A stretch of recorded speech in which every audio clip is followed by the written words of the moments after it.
ជំរាបសួរមួយណានេះក៏មក review គេមកនេះបស02អូប៊ូមីងឡាវគេមកនេះគឺជាប្រភេទសេរីទំនើបចឹងទៅវាអត់សូវស៊ីសាំងច្រើនហើយអូប៊ូមីងតែងទៅចំណេញលុយអត់សូវចាក់សាំងញឹកញាប់ឯអូប៊ូមីងនៅក្រៅឡានឃើញបសតែនៅខាងក្នុងវិញគឺពណ៌ខ្មៅហើយស្រស់ស្អាតខ្លាំងមែនទែនអូប៊ូមីងមានតែជាក្រៅកាមេរ៉ាមុខក្រោយសំខាន់គឺមួយទៀតអូប៊ូមីងនេះមានស្បែកពុកកៅអីនេះគឺស្បែកពុកអូប៊ូមីង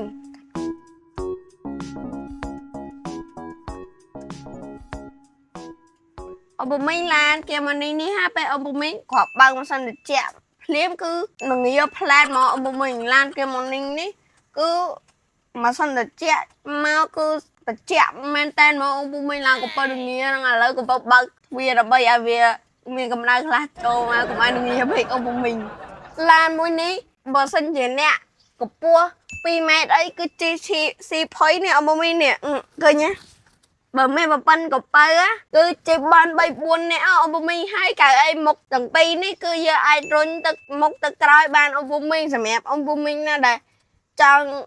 ទៅណាអីយប់ឡើងទៅអូប៊ូមីងងុយដេកអូប៊ូមីងអាចកៅអីនេះទៅមុខហើយអូប៊ូមីងគេងនៅហ្នឹងទៅអូប៊ូមីងមិនស្រឡាញ់ហ្មងអូប៊ូមីង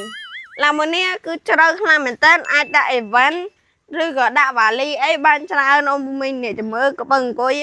តើអូប៊ូមីងនេះឃើញវាជ្រៅខ្លាំងមែនតើពេលក៏បើអង្គុយទៅគឺឡើងអុកគូតក៏បើហ្នឹងអូប៊ូមីងផ្នែកខាងមុខរបស់វាវិញគឺមើលកែវកញ្ចក់របស់វាវិញគឺពិតជាស្រស់ស្អាតខ្លាំងមែនតើហើយភ្លឺខ្លាំងមែនតើអូប៊ូមីងនេះឃើញទេអូប៊ូមីងឡានមួយនេះ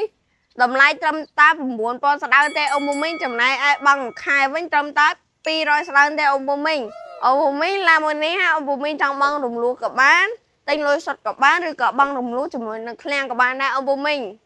ហើយបើសិនជាអូប៊ូមីងចង់បានឬបង់រំលោះត្រឹមតែឯកសារ2តាក់ជាបានមួយសម្ភារគ្រួសារមួយនិងលុយក៏100ទេអូប៊ូមីងហើយបើសិនជាអូប៊ូមីងជាអ្នករស់ស៊ីថយកន្លែងរស់ស៊ីមកជម្រាបលាអូប៊ូមីងអ្នកគ្នា